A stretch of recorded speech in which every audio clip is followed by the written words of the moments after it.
नमस्कार विद्यार्थी मित्रांनो. आपली upcoming exam NICL administrative officer EO officer ग्रेडची एक्झाम असल्यामुळे ही तीन फेजेसमध्ये कंडक्ट होते. Prelims, mains and interview. याच्या टेंटेटिव्ह डेट्स आपल्याला नोटिफिकेशनमध्ये बघायला मिळाले आहेत. दॅट इज प्रिलिम्स जी आहे आपली ती 2nd ते 3rd वीक ऑफ जुलै आणि मेन्स लास्ट वीक ऑफ ऑगस्टमध्ये सांगितली. तरी प्रिलिम्सचा पॅटर्न आणि मेन्सचा पॅटर्न आपल्याला माहिती असेल, पण तरी पण मी एकदा एक शॉर्टमध्ये आपण पॅटर्न कव्हर करून घेऊया. प्रिलिम्समध्ये आपले इंग्लिश, क्वांट्स आणि रिझनिंग 3 सब्जेक्ट्स राहणार. मेन्समध्ये आपले English, quants, reasoning, general awareness आणि कॉम्प्युटर नॉलेज हे 5 सब्जेक्ट राहतात. प्लस मेन्स ऑब्जेक्टिव्ह आणि डिस्क्रिप्टिव्ह दोन्ही याच्यात राहतात.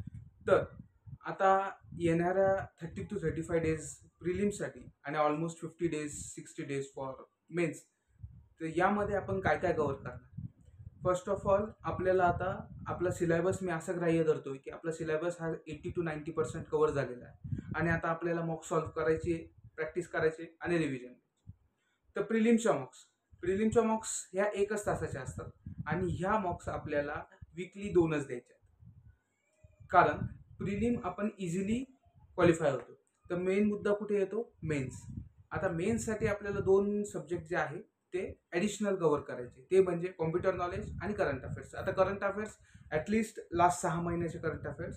त्यानंतर रिव्हिजन आपली daily basis, weekly basis, monthly basis plus magazine अशा प्रकारे व्हायला पाहिजे. तर आता आपण जाऊया प्रॅक्टिस याच्याकडे. मॉक्स मी सांगितलं तुम्हाला. मॉक्स आपल्या कशा राहणार? प्रिलिम्सच्या वीकली 2 आणि मेन्सच्या 2. तर डेली एक टार्गेट ठेवायचं आपल्याला, जसं की क्वांट्समध्ये आपल्याला 1 लाइनर्स, अर्थमॅटिक आणि DL या 3 याच्यात आपल्याला तिन्ही आपला सिलेबस डिवाइड करायचा. ॲटलिस्ट 20 to 25 क्वेश्चन्स प्रत्येक 1 लाइनरचे असो, 2 ते 3 DI सेट्स असो, हे आपल्याला सॉल्व्ह होणं गरजेचं आहे. रिझनिंगमध्ये पझल्सची डिफिकल्टी लेवल. क्रिटिकल रिझनिंगला आपण फार मागे म्हणजे फार महत्त्व देत नाही, पण क्रिटिकल रिझनिंगलाही आपल्याला महत्त्व द्यायचं आहे. ओके. ही NICL EOची परीक्षा याची डिफिकल्टी लेवल म्हटली तर आपल्याला कोणतेही क्लेरिकल पेपर आणि कोणताही प्रोबेशनरी पेपर या दोन्ही पेपरच्या मधला पेपर म्हणजे NICL EOचा. तर आपल्याला अपकमिंग IBPS POची जाहिरात येण्यासाठी अजून बराचसा काळ आहे, पण त्याआधी आपल्या चालू याच्यात ही परीक्षा आपल्याला आली आहे. तर माझं सर्वांना एकच सजेशन राहील की आपण सर्वांनी हा फॉर्म भरायचा आहे आणि मॉक टेस्ट आजपासूनच द्यायला सुरुवात करायची आहे आणि हा पेपर व्यवस्थित द्यायचा आहे. कारण IBPS POची नोटिफिकेशन अजून आपल्याला बघायला मिळालेली नाही आहे. RRB होप सो यावर्षी लेटच असणार आहे. त्यामुळे आता सध्या आपला प्रायमरी फोकस हा EOवर असणार. मी काही व्हिडिओज लवकरच घेऊन येत आहे आपल्या सिलेबस रिगार्डिंग, आपल्या प्रिव्हियस इयर क्वेश्चन पेपर्स.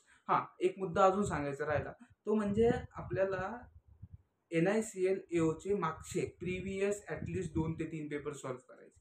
त्या पेपर सॉल्व्ह केल्याने काय होणार आहे, आपल्याला एक लक्षात येईल की पेपरची लेवल काय आहे, आपल्याला परीक्षाची रिक्वायरमेंट काय आणि आपण त्यानुसारच अभ्यास करायचा. Okay. Wish you all the very best. Please like and share and subscribe my channel.